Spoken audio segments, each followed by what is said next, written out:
하나님의 말씀은 사무엘상 1장 18절 말씀부터 봉독하겠습니다.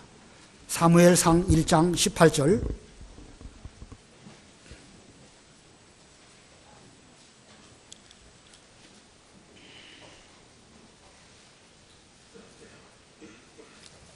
사무엘상 1장 18절입니다. 한나가 말하기를 이 여종이 당신께 은혜 입기를 원합니다 하고 자기 길로 가서 먹었고 다시는 얼굴에 슬픈 기색이 없었다.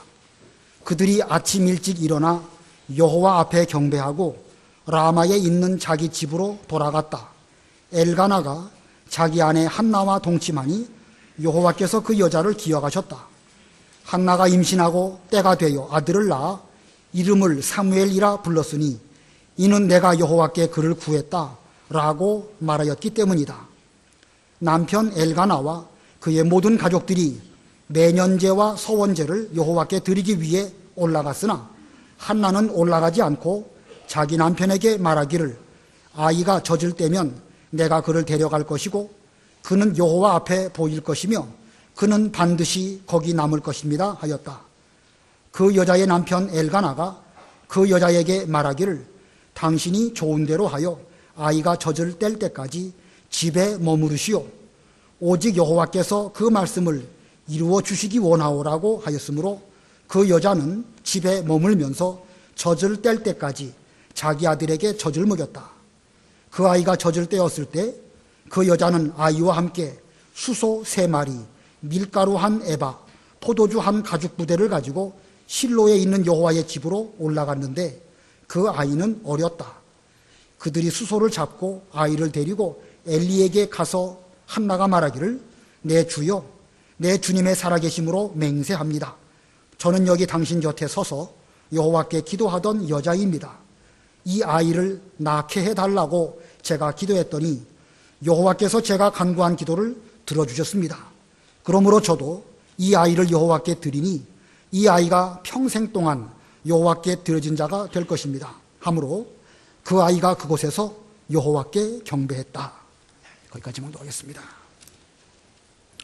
오늘 본문에는 이 사무엘이라고 하는 위대한 한 인물의 엄마 한나에 관한 말씀입니다.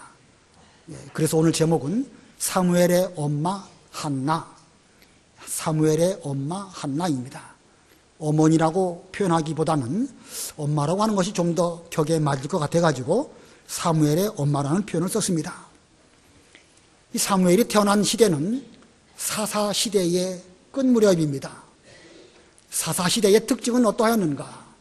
사사시대에는 사람들은 자기 소견에 옳은 대로 행동하는 그런 시대라고 사사기에서 말씀하고 있습니다.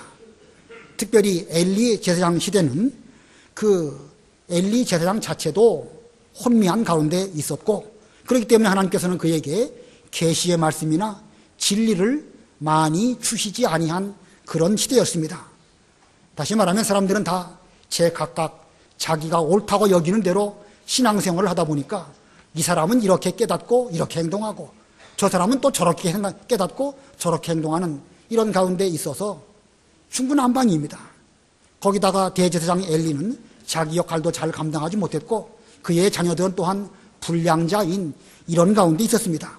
자, 그러한 때에 사무엘이라고 하는 한 인물이 엘가나라고 하는 아버지와 한나라고 하는 어머니 사이에서 태어났습니다.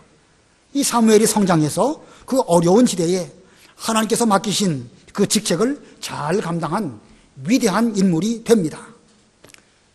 자, 오늘날 우리들에게도 사무엘과 같이 그 하나님께 귀하게 쓰임받는 그런 인물들이 필요한 이런 시대에 살고 있습니다. 그러기 위해서는 우리 모두가 먼저 엘가나와 같은 아버지, 한나와 같은 어머니가 되어야 될 것입니다. 엘가나와 같은 아버지, 우리가 지난 주일날 아버지 욥에 대해서 배웠죠. 아버지에 대해서는 지난 주일 말씀드린 아버지 욥에 대해서 가름하도록 하고 오늘은 사무엘이라고 하는 그 인물을 길러낸 어머니 이 한나에 대해서 좀 생각해 보려고 합니다. 사람은 선천적으로 출생하면서부터 타고나는 것이 있습니다. 얼굴이 예쁘다든지 본성적으로 머리가 그 아주 두뇌가 뛰어나다든지 이런 것들은 처음부터 타고나는 면이 있지요. 그러나 사람이 똑같은 조건, 똑같은 환경 가운데에서 태어나고 자라난다 할지라도 후천적으로 어떻게 양육받았느냐에 따라서 그 사람의 삶이 성공적이기도 하고 또 실패하는 길을 걸어가기도 하는 것입니다. 그렇기 때문에 대부분의 부모들은 비록 자기는 못 먹고 못 입는다 할지라도 자녀를 위해서는 최선을 다하는 것이 모든 부모들의 이 바람인 것입니다. 우리 모든 부모들이 다 자녀들을 위해서는 최선을 다하지만 최선을 다하는 가운데서도 또 거기에도 차이가 있습니다. 자, 최선을 다 다하긴 다했는데 어떤 자녀는 성공하지만 또 그렇지 못한 경우도 있을 수 있습니다. 왜 그럴까요? 다 최선을 다했는데 어디에서 그런 차이가 있을까? 여러 각도에서 다양한 답을 할 수가 있겠지만 특별히 어렸을 때 어떻게 양육하였느냐에 따라서 결정적인 차이가 거기에서 있는 것입니다. 한 사람의 평생이 어렸을 때에 어떻게 양육되었느냐 그거에 의해 가지고 좌우된다는 말씀입니다. 오늘은 특별히 어버이날인데 연세 많으신 우리 부모님들에 대한 말씀도 드려야 되겠지만 우리 부모님 연세 많으신 분들에 대한 말씀은 오후 예배 시간에 좀 더 드리도록 하고 오늘 이 시간에는 특별히 젊은 애기 엄마들 또 젊은 자녀들 혹은 우리 모두 연세 드신 분들도 할머니와 할아버지의 입장에서 손자 손녀들을 기를 때에 어떻게 기르는 것이 좋겠는가, 성경은 우리에게 무엇을 교훈하고 계신가, 이런 면을 좀 살펴볼 필요가 있을 것입니다. 그러나 우리가 이런 말씀을 대할 때에 어떻게 해야 우리 자녀들을 잘 교육할 수 있을까, 이런 마음가짐으로 성경을 보는 것은 그건 약간 핀트가 맞지 않는 것입니다. 왜냐하면 성경은 우리에게 자녀 교육을 교훈하는 이런 말씀이 아닙니다. 성경은 우리로 하여금 신앙생활 똑바로 하라는 그 말씀이 성경이지 무슨 여기에서 뭐 자녀 교육이든지 이런 것을 가르치는 건 아니지요. 여러분들이 신앙생활을 하실 때에 그 신앙생활을 통해 가지고 자녀 교육을 잘해야 되겠다라는 관점으로 접근한다고 하면 이건 올바른 접근이 아닙니다. 만약에 우리가 그렇게 한다고 하면 그것은 신앙과 하나님을 이용해서 나의 자녀 교육의 유익을 보려고 하는 주객이 전도된 그런 그 태도라고 할 수가 있을 것입니다. 다만 우리가 신앙생활을 성경 말씀대로 똑바로 한다고만 하면 그에 의해서 자녀 교육은 덩달아서 잘 되는 것입니다. 자, 그러므로 이 시간 제가 자녀 교육에 관한 말씀을 드리지만 이것은 신앙적인 관점으로 접근하라는 말씀이지 여러분에게 이 시간 무슨 자녀 교육에 관한 강의를 하는 것이 절대 아닙니다. 말씀을 믿음으로 받아들이시고 이 말씀에 의해 가지고 우리의 신앙적인 태도가 달라지게 되면 하나님께서는 그 안에서 자녀에 대해서나 가정에 대해서나 여러분의 여러 가지 면에서 은혜와 복을 주실 것입니다. 자, 오늘날 우리 가정과 우리 교회에서도 이 사무엘 같은 이런 인물을 배출해내는 이런 우리들이 되어야 되겠는데 그러기 위해서 우리는 먼저 본문에 나와 있는 한나가 어떻게 그 사무엘을 길렀는가 그 면을 좀 살펴보려고 합니다. 자, 사무엘의 엄마 한나, 그 사람은 어떤 사람이었는가? 세 가지로 말씀드린다고 하면 그 중에 첫 번째는요, 안정된 심령을 가진 엄마입니다. 안정된 심령을 가진 엄마라.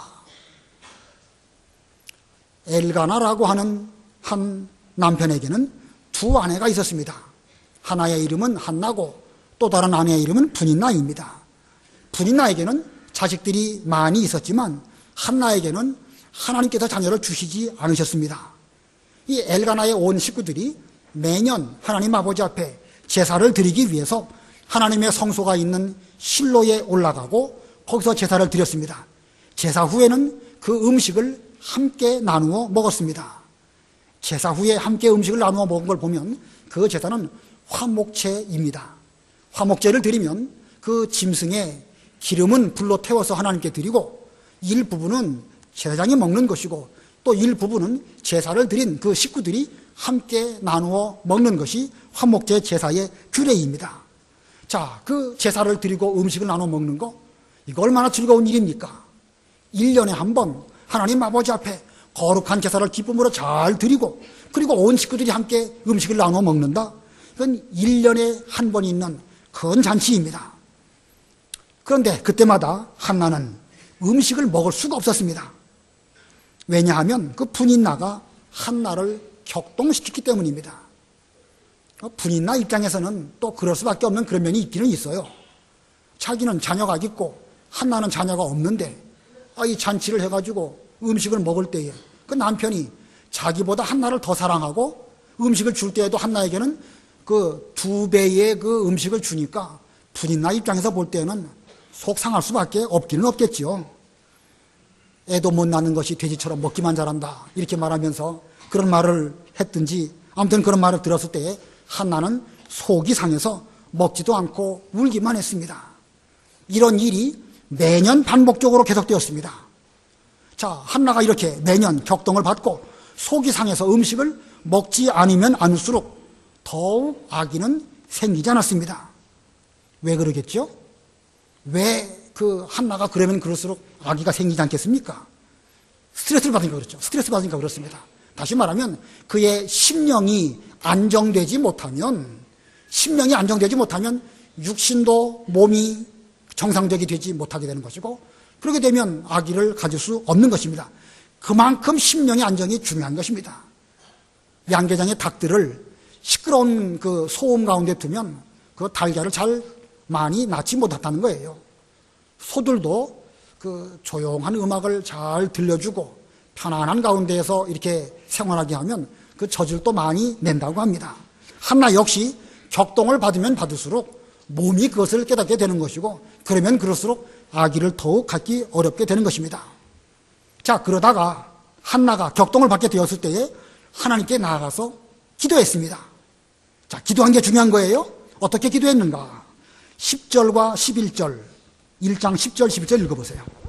10절 한나가 마음이 괴로워 여호와께 기도하면서 슬피 울며 서원하여 말씀드리기를 만군의 여호와시여 만일 주께서 주님의 여종의 고통을 참으로 살펴보시고 저를 기억하시며 주님의 여종을 잊지 않으셔서 제게 아들을 주신다면 제가 그를 평생 여호와께 드리고 그의 머리에 삭도를 대지 않겠습니다 라고 하였다. 예, 한나가 평소에도 기도를 드렸겠지만 이때에는 전심으로 기도를 드리면서 만일 하나님께서 저에게 아들을 주신다고 하면 저는 그 아들의 평생을 여호와께 드리겠습니다.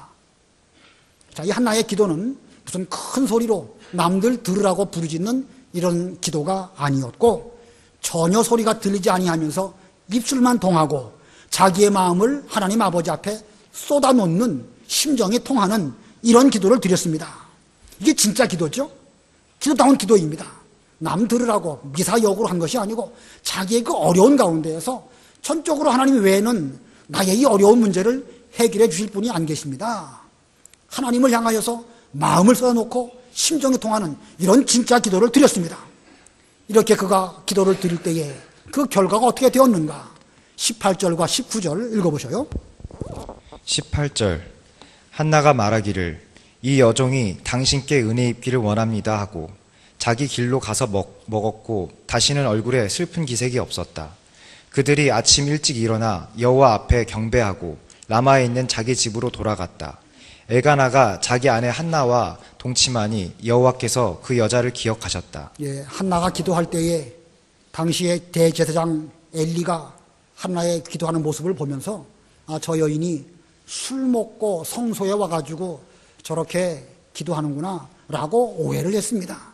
그리고 술 취하지 마시오 이렇게 말하니까 한나가 저는 술 취해서 온 그런 사람이 아니고 제 마음에 이 안타까운 것을 여호와 하나님께 쏟아놓는 이런 기도를 드리려고 지금 기도를 하는 것입니다.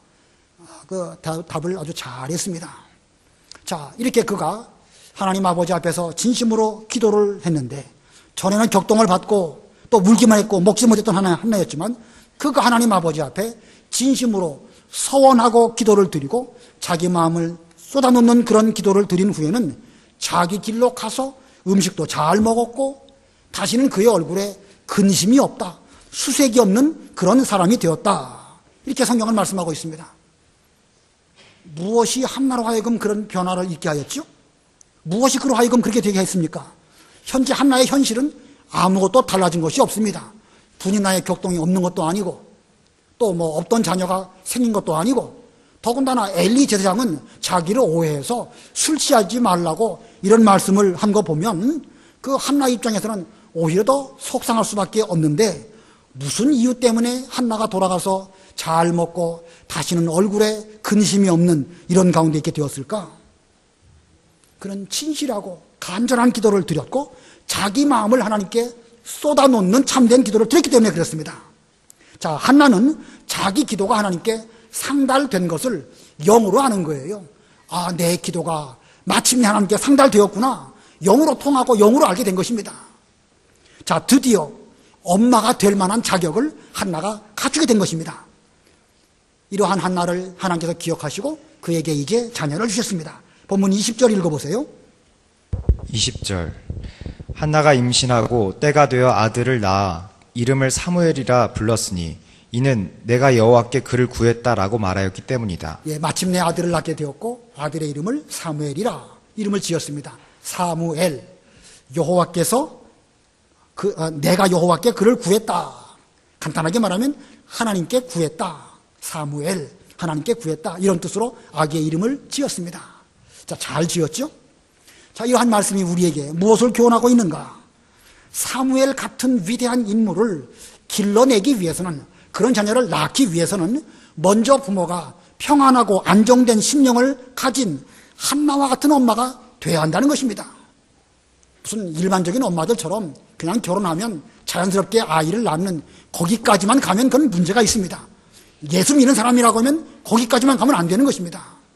우리 모두에게는 사무엘 같은 이러한 위대한 인물을 하나님 아버지 앞에 드려지는 이런 사람을 낳고 길러야 되겠는데, 그렇게 되기 위해서는 먼저 부모된 우리들이 마음에 안정된 평안한 이런 심령을 가져야 된다는 것이에요. 하나님께서는 오랫동안 그로 하여금 분인나의 격동을 받게 하셨습니다. 한나로 하여금 기도하게 하셨고 자기 마음을 하나님께 쏟아놓도록 하셨습니다. 그리고 그런 여러 가지 어려운 과정을 잘 통과한 이후에 한나의 심정이 그 뒤로는 누가 와서 그를 격동해도 흔들리지 않을 수 있는 이런 튼튼한 믿음, 안정된 심령, 이런 상태가 되도록 하나님은 한나를 먼저 만드셨고 그 이후에 그에게 사무엘이라고 하는 인물을 주신 것입니다. 이 부모의 평안한 심령, 이것이야말로 자녀 교육에 있어서 가장 중요한 것입니다. 이 부모의 심령이 안정되지 않고서는 절대로 정상적인 교육 이루어지기가 어렵습니다. 부모가 먼저 자기 마음을 하나님 앞에서 기도로 잘 다스리지 못한다고 하면 그런 가운데에서는 올바른 자녀 교육 할 수가 없습니다. 그러나 세상은 우리를 가만두지 않지요.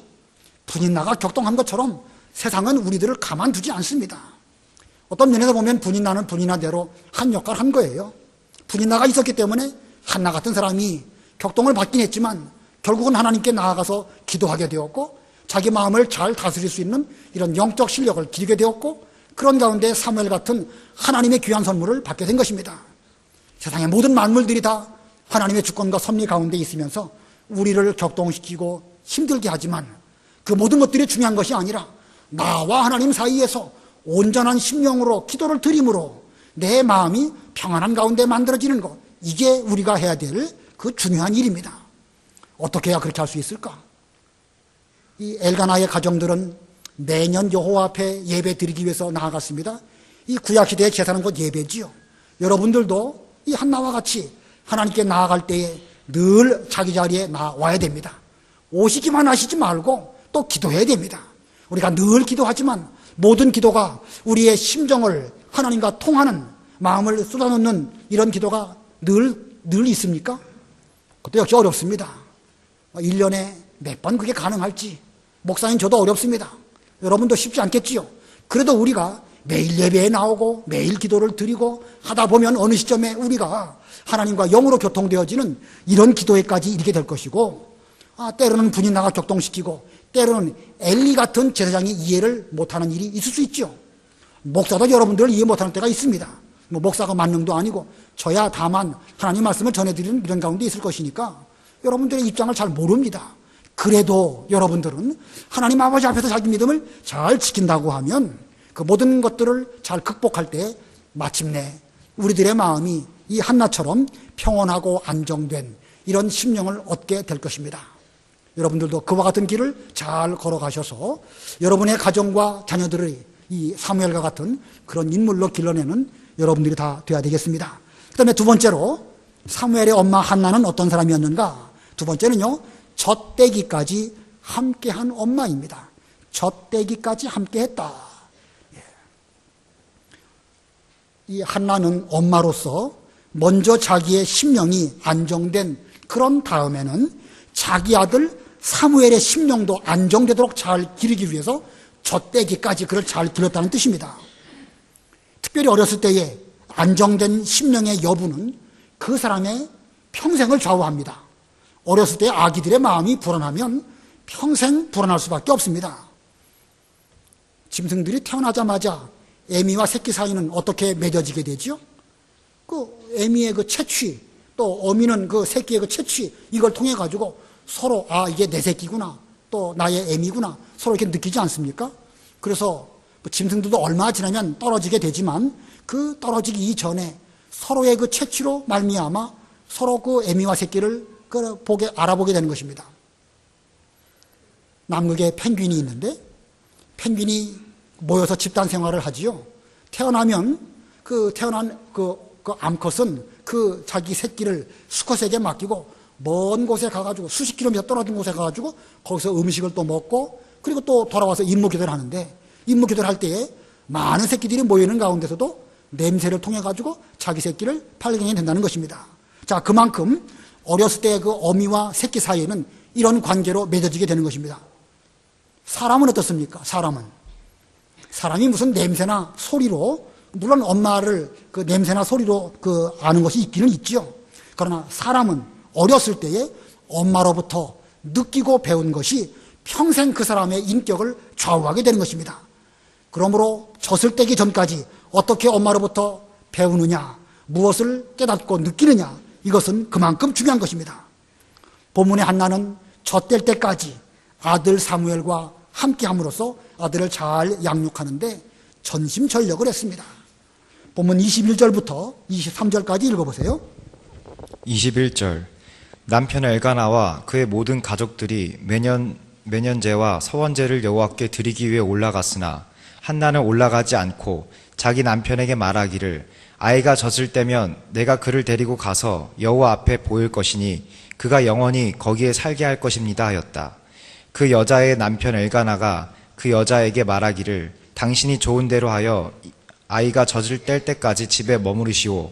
오직 여호와께서 그 말씀을 이루어 주시기를 원하오라고 하였으므로 그 여자는 집에 머물면서 젖을 뗄 때까지 자기 아들에게 젖을 먹였다. 이 엘가나의 식구들은 매년제와 서원제를 드릴 때마다 온 식구들이 다 성소에 올라갔습니다.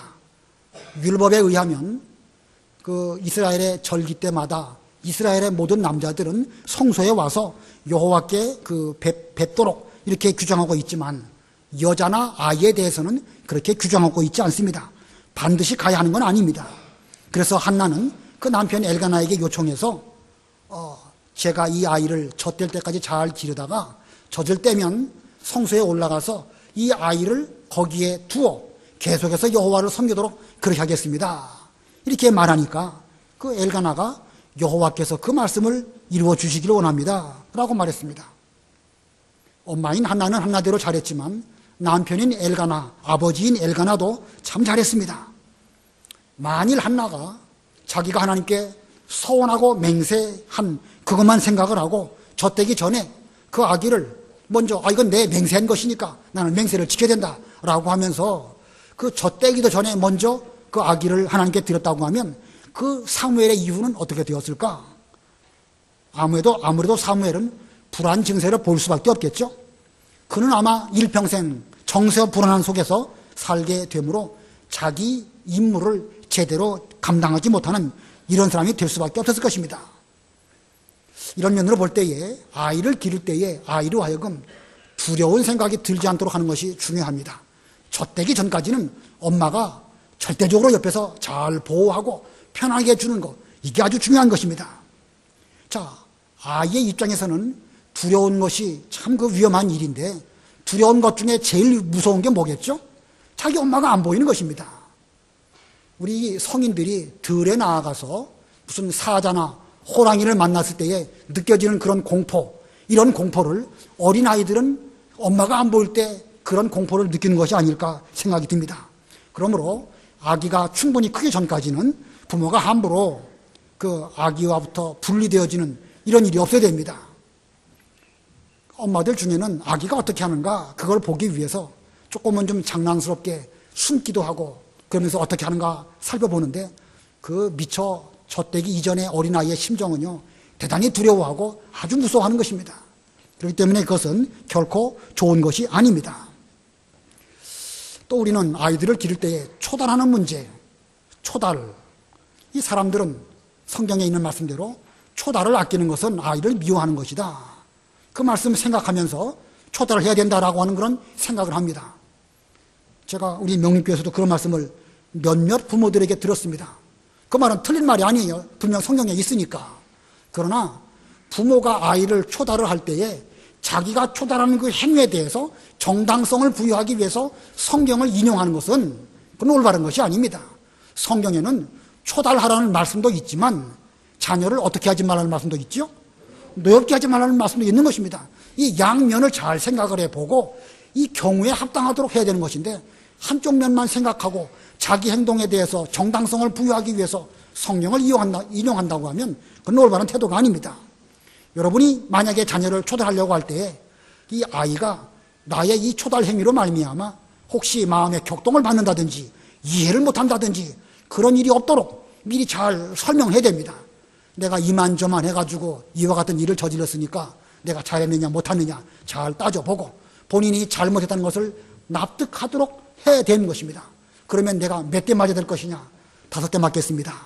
예, 그래. 네가 5대 맞기를 원한다고 하면 내가 사랑하는 마음으로 2대만 때리든지 3대만 때리겠다. 이렇게 하면서 그 아이를 잘 받아들이도록 하고 초달을 해야 그게 그 어떤 그 부작용이 생기지 않는 것입니다. 그러므로 우리는 자녀를 기를 때에 서두르면 안 돼요. 젖을 뗄 때까지 잘 기다려주면서 어린 아기의 마음을 안정되도록 만들어주는 것. 이게 중요한 것입니다. 우리 트라우마라는 그런 단어 다 아시죠? 트라우마. 어떤 그 충격받는 일이 생기면 그 일을 두고두고 마음속에 그게 작용을 해가지고 비슷한 상황, 비슷한 장소에 가면 그것이 생각이 나가지고 여러 가지로 그 반응을 몸으로 나타나는 것입니다. 그 트라우마에도 2가지가 있을 수 있는데 사건적인 트라우마가 있고 또 관계적인 트라우마가 있답니다. 사건적인 트라우마라는 것은 어떤 교통사고를 만났다든지 병원에 갔다든지 어릴 때에 그러면 교통사고 만난 그 장소나 그런 비슷한 상황을 만나면 그때 아기가 무서워하고 또 몸으로 반응을 일으키는 거 어떤 그 사건으로 말미암아 그런 일이 나타나는 것입니다. 그런데 그런 사건적인 트라우마보다도 더 위험한 것은 관계적 트라우마입니다. 부모와 자기 사이에 어떤 단절되는 어떤 그런 이런 일을 느끼게 되면 그 아이는 평생 그 심리적으로 그런 비슷한 상황을 만나게 되면 여러 가지 반응을 보이는 거예요. 뭐 불안하다든지 초조하다든지 우울해진다든지 말을 더듬는다든지 자기 표현을 못한다든지 어떤 일에 집중을 못한다든지 여러 가지 반응들이 나타남으로 인해 가지고 어떤 그의 발달 발육하는 면에 지장을 초래하는 것 이것이 부모와 자식 간의 관계에서부터 나타나는 것입니다. 이런 것들은 어릴 때 그 경험이 평생 작용을 하는 것입니다. 그런 면에서 볼 때에 젖될 때까지의 기간 이것은 중요하기도 하고 또 위험하기도 한 그런 기간입니다. 그러므로 우리는 이 기간 동안 여러 가지로 많이 생각을 하고 지혜롭게 그 자녀들을 신앙으로 잘 길러야 됩니다. 우리가 이런 그 젖될 때까지의 그 기간이라는 말 표현 속에서 알고 넘어갈 것은 젖되기 전까지의 그 기간만이 우리에게 부모들에게 주어진 시간이고 부모가 자녀를 가르칠 수 있는 기간이라는 사실입니다. 이 기간 안에 우리 부모들이 그 자녀들을 잘 가르치면 평생 저들은 신앙 안에서 올바른 길을 잘 걸어갈 수 있습니다. 그러나 만일 그 기회를 놓친다고 하면 다시 그 기회를 회복하는 것은 거의 어렵습니다. 거의 불가능합니다. 이 젖되기 전까지의 그 기간, 중요한 기간이지만 또한 위험한 기간인 줄 알고 이때에 우리는 그 아이로 하여금 중요한 것을 잘 가르치려고 노력해야 됩니다. 우리 유치부라는 표현 가운데 유치, 그 유자가 무슨 유자지요? 젖 유자입니다. 유치. 우리 이빨 가운데 왜 전이라는 거 있죠? 전이. 그걸 유치라고 하는 거예요. 유년할 때 그 유자는 어릴 유자고 유치부 할 때 유자는 그건 젖이라는 거예요. 그러니까 이 젖될 때의 기간, 유치부, 유년부, 요때, 이때 우리는 뭘 가르쳐야 될 것인가? 기억, 니은 가르쳐야 됩니까? ABC 가르쳐야 됩니까? 그것보다 훨씬 중요한 하나님을 가르쳐 놓는다고 하면 평생 동안 그 하나님께서 우리 자녀들의 마음속에 역사하시고 인도하시고 이끌어 주셔가지고 어려운 길로 가려고 하다가도 잘못된 길로 가려고 하다가도 하나님이 붙들어 주시는 것입니다. 자, 이 어렸을 때의 신앙교육 그만큼 중요한 것입니다. 우리 부모들이 심령으로 먼저 안정된 다음에는 하나님 안에서 우리 자녀들의 마음이 안정되도록 기르는 것, 이것이 그 다음번 단계로 중요한 일이고, 이 중요한 신앙교육을 한나가 잘했기 때문에 한나로 말미암아 사무엘 같은 이런 인물이 배출되게 된 것입니다. 그 다음에 세 번째, 사무엘의 엄마 한나는 어떤 엄마였는가? 세 번째는 하나님께 온전히 드린 엄마입니다. 하나님께 온전히 드린 엄마라. 자, 이 한나는 사무엘이 젖을 때였을 때에 그 아이와 함께 여호와의 집 성소에 올라갔습니다. 그리고 아이를 드릴 때에 넉넉한 예물과 함께 하나님께 그 아이를 드렸습니다. 24절로 27절 읽어보세요. 24절. 그 아이가 젖을 떼었을 때 그 여자는 아이와 함께 수소 3마리, 밀가루 1에바, 포도주 1 가죽 부대를 가지고 실로에 있는 여호와의 집으로 올라갔는데 그 아이는 어렸다. 그들이 수소를 잡고 아이를 데리고 엘리에게 가서 한나가 말하기를 내 주여 내 주님의 살아계심으로 맹세합니다. 저는 여기 당신 곁에 서서 여호와께 기도하던 여자입니다. 이 아이를 낳게 해달라고 제가 기도했더니 여호와께서 제가 간구한 기도를 들어주셨습니다. 예, 이 한나는 사무엘을 하나님께 드리기 위해서 하나님의 집으로 올라갈 때에 수소 3마리, 수소 3마리니까 상당히 많지요? 또 밀가루 1에바, 포도주 1 가죽 부대, 이것을 가지고 이제 성소로 올라갔습니다. 여러분들도 여러분의 자녀들을 학원이나 학교에 보낼 때에 빈손으로 보내지 않지요? 얼마나 많은 그 돈이 필요합니까? 학원비는 학원비대로, 또 자녀들이 여러 가지 용돈이나 학습에 필요한 물건들을 살 때 우리는 거기에 여러 가지 그 재물들이 다 필요합니다. 한나 역시 사무엘을 하나님께 드릴 때에 나는 하나님께 아들을 드렸으니까 뭐 아들만큼 귀중한 게 어디 있느냐 하면서 다른 거 일절 안 드린 것이 아니고 가장 소중한 아들을 드린 것만큼 그 외에 다른 것들도 넉넉하게 하나님께 드렸습니다. 그리고 자기가 하나님께 맹세하고 서원한 대로 드렸고, 그리고 그의 평생을 여호와께 드렸습니다. 28절 우리 다 같이 합독하겠습니다. 28절 시작. 그러므로 저도 이 아이를 여호와께 드리니 이 아이가 평생 동안 여호와께 드려진 자가 될 것입니다 하므로 그 아이가 그곳에서 여호와께 경배했다. 저도 이 아이를, 하나님께서 이 아이를 저게 주셨는데 저도 이 아이를 여호와께 드립니다. 제가 소원한 대로 드리는데 그냥 드렸다가 다시 찾아가는 것이 아니고 평생을 하나님께 드립니다 라고 그는 이 한나를, 사무엘을 하나님께 드렸습니다. 이것이 온전히 드린 것입니다. 아이를 드릴 때에 단지 아들만 드린 것이 아니라 물질도 드리고 소원한 대로 드리고 평생 드리는 것, 이것이 온전히 하나님께 드린 것입니다. 한나가 아들을 하나님께 드렸다. 이것은 그 사무엘이라고 하는 그 아들을 자기의 아들로 삼은 것이 아니고 하나님의 아들로 삼은 것입니다. 젖될 때까지 내가 기를 수 있는 그 기간까지는 전심전력으로 그 아이를 잘 기르지만 그 이후부터는 내 힘으로는 이 자녀의 장래를 보증할 수 없으니까 하나님이 맡아주시고 하나님이 길러주시옵소서, 이와 같은 심정으로 그 자녀를 하나님께 온전히 의탁한 것입니다. 물론 그렇다고 해서 한나가 이 사무엘을 하나님께 맡긴 이후로 전혀 돌보지 않고 자기 역할을 아무것도 하지 않았다, 그건 아닙니다. 그 이후에도 그 아들 사무엘을 위해서 모든 것을 전적으로 다 수고한 그런 한나의 모습 성경이 또 말씀하고 있습니다. 사무엘상 2장 18절 19절 읽어보세요. 사무엘상 2장 18절. 사무엘은 어렸을 때 가는 배 에봇을 입고 여호와 앞에 섬기는 일을 하였다. 그의 어머니가 매년 그의 남편과 함께 매년제를 드리러 올라갈 때마다 그를 위하여 작은 겉옷을 만들어 그에게 갖다 주었으니. 예, 매년 아들 사무엘을 위하여 겉옷을 만들어 갖다 주었다. 매년 그 아들 사무엘을 위해서 제사장으로서 입어야 할 그 복장, 에봇, 잘 만들어가지고 갖다 주었습니다. 어린 사무엘이 해마다 쑥쑥 클 거 아니겠습니까? 그러면 그 엄마는 집에서 그 사무엘을 생각해 보면서 이만큼 컸을 것이니까 내가 이 아이를 위해서 제사장 옷을 잘 만들어서 다음번 올라갈 때에 그 아이에게 입혀야 되겠다. 이렇게 준비했습니다. 사무엘은 사무엘대로 성전에 일하면서 자기 본분을 잘 감당을 했고, 엄마는 엄마대로 집에 머물러 있었지만 그 아기를 위해서 내가 무엇을 해야 될까 생각하는 가운데 옷을 잘 지어서 올라갈 때마다 그 아이에게 그 옷을 해입힌 것입니다. 한나가 그 옷을 지어서 사무엘에게 입힐 때에 무슨 말을 하고 입혔을까요? 여러분이 한나라고 한다면 여러분들은 여러분의 아이에게 옷을 입힐 때에, 1년에 한 번 만나는 아이에게 옷을 입힐 때에 무슨 말을 하겠습니까? 내 아들아, 하나님 섬기는 일이 어렵거나 힘들지는 않느냐? 그 엘리 제사장이 너에게 말씀하실 때에 그 말씀 잘 순종하느냐?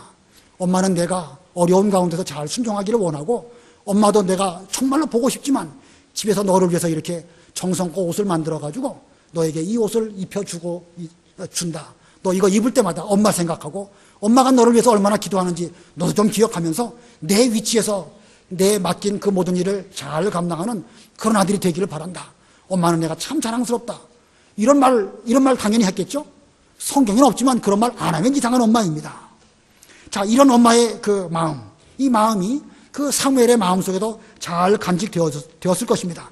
아, 나는 하나님께 바쳐진 사람이구나. 나는 하나님의 사람이구나.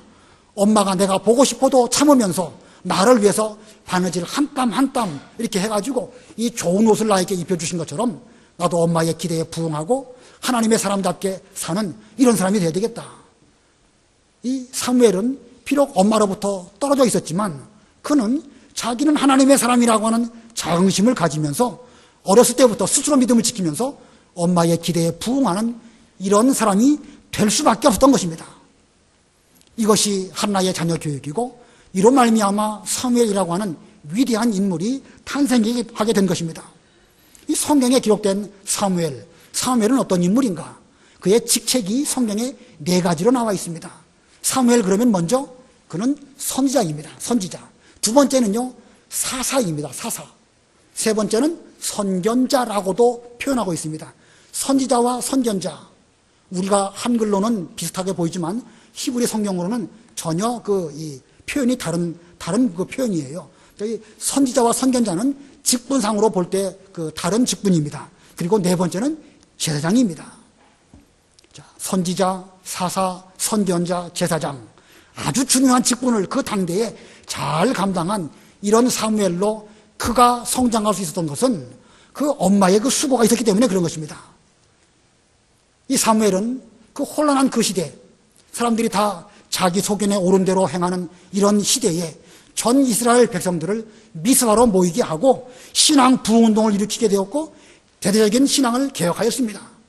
사사시대에서 왕정시대로 넘어가는 가운데 먼저는 사울을 택하여 하나님의 뜻대로 기름 부었고, 또 사울을 패하기도 하고 다윗을 세워서 그로 하여금 이스라엘의 왕 되게 하는 이런 중요한 역할을 감당하는 위대한 인물이 바로 이 사무엘이었던 것입니다.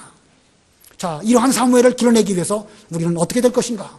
오늘 이 3가지 원리를 잘 기억하셔야 됩니다. 첫 번째는 그가 안정된 심령이라고 그랬죠? 본인의 마음이 먼저 안정돼야 됩니다. 우리 부모님들의 마음, 여러 어르신들의 마음이 먼저 안정된 사람이 되어야 되는 것입니다. 그러기 위해서는 뭘 해야 된다고요? 기도해야 되겠죠? 예. 성전에 올라가고 기도하고 격동시키는 것들을 잘 극복하고 그런 가운데에서 하나님과 영으로 통하는 그런 기도를 하게 될 때에 우리의 마음이 더 이상 격동받지 않고 편안한 그런 마음이 될 수가 있습니다. 두 번째는 젖되기 전까지 함께했다고 그랬죠? 그 말씀은 무엇이냐? 부모의 마음이 안정된 다음에는 자녀의 마음을 하나님 안에서 안정되도록 잘 길렀다는 뜻입니다. 그 다음에 세 번째는 여호와께 온전히 드렸다고 그랬습니다. 온전히. 이렇게 드릴 때 거기에서 사무엘 같은 인물이 나오게 된 것입니다. 이게 쉬울까요? 어려울까요? 대단히 어렵습니다. 자녀 교육만큼 어려운 게 없습니다. 어렵지만 이것은 믿음 안에서 가능합니다. 신앙 안에서 가능한 것이고, 이것은 우리는 반드시 돼야 되는 것입니다.